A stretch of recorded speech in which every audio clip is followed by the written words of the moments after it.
नमस्कार, आईपा के मंच पर आप सभी का स्वागत है। आईपा यानी कि all India progressive politics association एक ऐसा संगठन जो देश में प्रगतिशील राजनीति की बात करता है, जो व्यक्ति विशेष की राजनीति को दरकिनार करते हुए समाज कल्याण और जन सरोकार के मुद्दे को उठाने का काम करता है। आज इसी कड़ी में आईपा की टीम इलाहाबाद हाई कोर्ट के अधिवक्ताओं के बीच मौजूद है और इनसे जानेंगे कि हम प्रगतिशील समाज में कैसे आगे बढ़ें। सर, बहुत बहुत स्वागत है सर आईपा के मंच पर। मैं अजय कुमार शुक्ला। प्रगतिशील समाज के लिए सबसे ज़रूरी है कि आज की वर्तमान परिस्थिति में शिक्षा और स्वास्थ्य मुफ्त होना चाहिए और इस बारे में राजनीतिक पार्टियों को सोचना चाहिए, इसको अपने मैनिफेस्टो में लाना चाहिए, अधिक से अधिक इसको पूरा करने का प्रयास करना चाहिए। जब तक ये चीज़ें नहीं होंगी आदमी प्रगति के बारे में सोच नहीं सकता। आदमी क्या करता है कि एक किसी तरीके से नौकरी मिली, परिवार का भरण पोषण, शिक्षा, स्वास्थ्य में वो उसका जीवन समाप्त हो जाता है। वो आगे चीज़ें सोच ही नहीं पाता कि हमारे अपने देश के लिए कुछ कर सके या आगे बढ़ सके। इसलिए शिक्षा और स्वास्थ्य फ्री होना चाहिए, हमारा अपना मानना है। सर, आप न्यायपालिका से जुड़े लोग हैं, अधिवक्ता हैं। भारत में लॉ एंड ऑर्डर को लेके कैसे कानून होने चाहिए, क्योंकि अभी भी कहीं ना कहीं क्राइम या फिर और कुछ देखें तो बहुत बढ़ोतरी हो रही है इन चीज़ों। देखिए, वर्तमान पर एक अपना कानून जो है बहुत पुराना है, इसमें बहुत संशोधन की ज़रूरत है, क्योंकि आज स्थिति ये है कि जो भी कानून बने हैं उसका दुरुपयोग बहुत हो रहा है। उसको रोकने के लिए कुछ न कुछ कदम उठाना चाहिए गवर्नमेंट को। जैसे आज वर्तमान परिस्थिति में जैसे डीपी एक्ट है, डाउरी प्रोहिबिशन एक्ट, इसका महिलाएं बहुत दुरुपयोग कर रही हैं।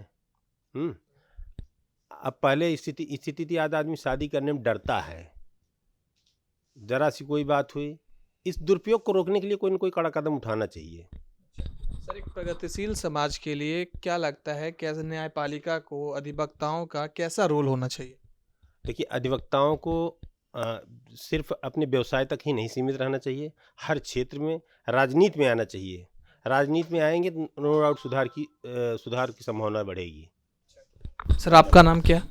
Akhilesh Kumar Mishra, sir, advocate high court. Sir, आप एक प्रगतिशील समाज में किन किन मुद्दों की राजनीति होते देखना चाहते हैं?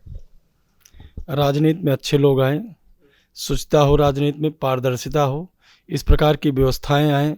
राजनीति में भाग लेने वाले लोगों का एक घोषणा पत्र हो, उनके इनकम के सोर्स क्या हैं, राजनीति में आने के बाद उनके इनकम कैसे बढ़ रहे हैं, इस पर विचार होना चाहिए। ये सब राजनीति में अच्छे लोग आएँ तभी संभव है। सर, आप एक अधिवक्ता हैं। अधिवक्ताओं का एक आदर्श समाज में, एक प्रगतिशील समाज में क्या अहम रोल होना चाहिए, क्योंकि ये अधिवक्ता लोगों को न्याय दिलवाने में मदद भी करते हैं? एक अधिवक्ता को समाज के हर तबके से न्याय दिलाने का प्रयास करना चाहिए और न्याय की व्यवस्था सुलभ और सस्ती होनी चाहिए। सरकार को इस संबंध में कदम उठाने चाहिए। आज हमारे यहाँ तमाम लंबित मामले हैं, सरकार को इस ढंग से कानून बनाना चाहिए।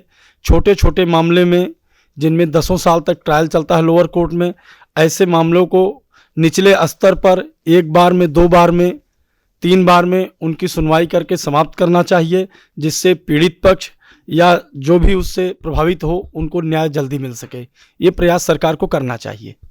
सर, एक प्रगतिशील समाज के लिए युवाओं को जागरूक होना जरूरी है, युवाओं को शिक्षित होना जरूरी है, लेकिन हमारे देश में ऐसा देखा जाता है कि महज 4% या 5% लोग ही ऐसे हैं जो हायर स्टडीज कर पाते हैं। इसके पीछे की मतलब दिक्कत क्या है? इंफ्रास्ट्रक्चर डेवलप होना चाहिए शिक्षा के क्षेत्र में, और शिक्षा इस प्रकार से हो जो रोजगार परक हो, जिससे लोगों को रोजगार मिल सके, और शिक्षा मुफ्त होनी चाहिए। सरकार को विशेष रूप से 2 चीज़ों में बहुत ध्यान देने की आवश्यकता है, एक शिक्षा और एक स्वास्थ्य। अगर यह दोनों व्यवस्थाएं निःशुल्क हो जाए, गवर्नमेंट इसको अपने हाथ में ले ले और उच्च शिक्षा तक निःशुल्क व्यवस्था हो जाए और उच्च क्वालिटी के स्वास्थ्य की व्यवस्था हो जाए, तो निश्चित रूप से देश में भ्रष्टाचार कम होगा और देश आगे बढ़ेगा। सर, आईपा के साथ आप कुछ अपने साझा विचार ऐसे करिए कि जिससे अधिवक्ताओं को या फिर युवा राजनेता जो राजनीति में आना चाहते हैं उनके लिए आसानी हो एक प्रगतिशील समाज की नींव रखने के लिए। आईपा के साथ जो मुहिम आईपा चला रही है, निश्चित रूप से हम लोगों को विचार हो सकता है संकुचित हों, लेकिन व्यापक स्तर पे हम लोग इसको आगे ले जाएंगे तो समाज में अच्छे लोग आएंगे, राजनीति में अच्छे लोग भाग लेंगे और कम से कम चुनाव के समय ऐसे संगठन आगे आएँ तो कम से कम लोगों का वोट करते समय यह भ्रम दूर हो कि कौन देश के लिए अच्छा सोच सकता है, कौन देश के लिए अच्छा कर सकता है, उसकी नीयत क्या है, उसके अभी तक एजेंडे क्या हैं। इन सब को देख करके आईपा को भी अपने विचार आगे ले आना चाहिए कि किस प्रकार से हम इस मुहिम को आगे बढ़ाएं। चलिए, बहुत बहुत धन्यवाद सर। Thank you. क्या नाम है सर आपका? Ayush Mishra, advocate high court. Sir, आप प्रगतिशील समाज को किस तरीके से देखना चाहते हैं, क्योंकि अब तक हमारे देश में हमेशा से राजनीति, शिक्षा, स्वास्थ्य, रोजगार पे हुई है, लेकिन अभी भी इन तीनों चीज़ों में भारत कहीं ना कहीं पीछे है। देखिए, प्रगतिशील समाज के लिए सबसे पहली चीज़ तो शिक्षा है।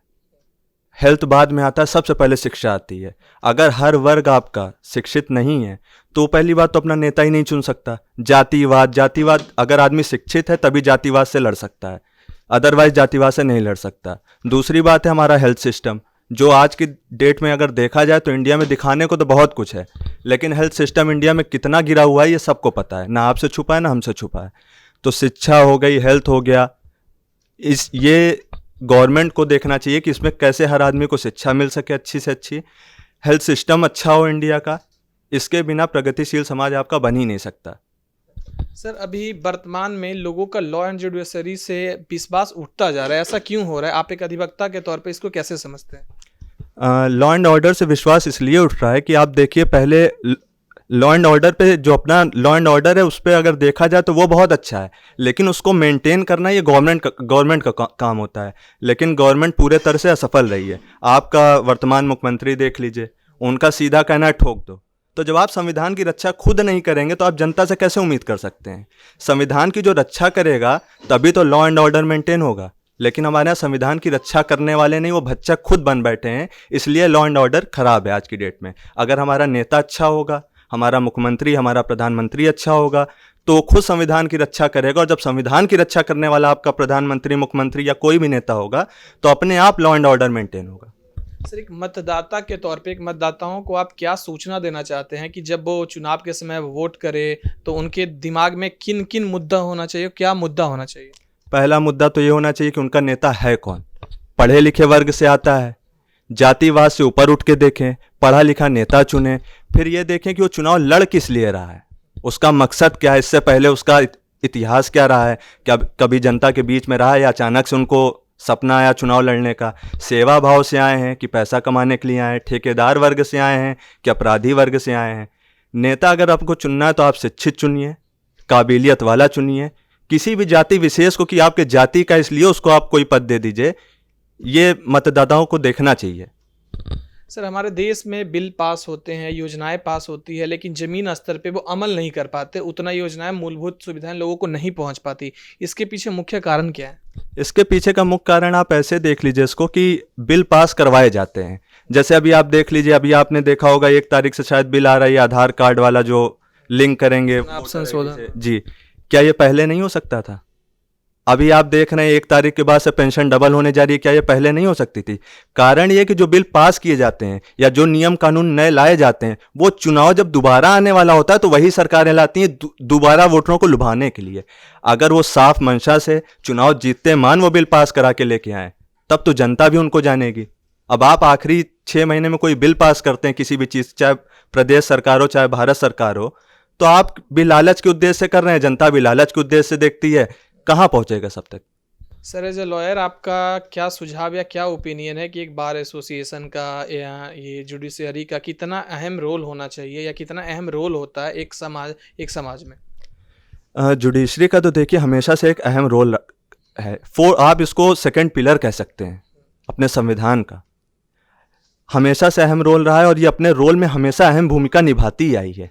लेकिन समस्या यहाँ पे आई है कि न्यायपालिका अपना काम करती है, लेकिन उस आदेश को इम्प्लीमेंट करना ये विधायिका का काम होता है, और विधायिका हमेशा से उसको इग्नोर करती आई है।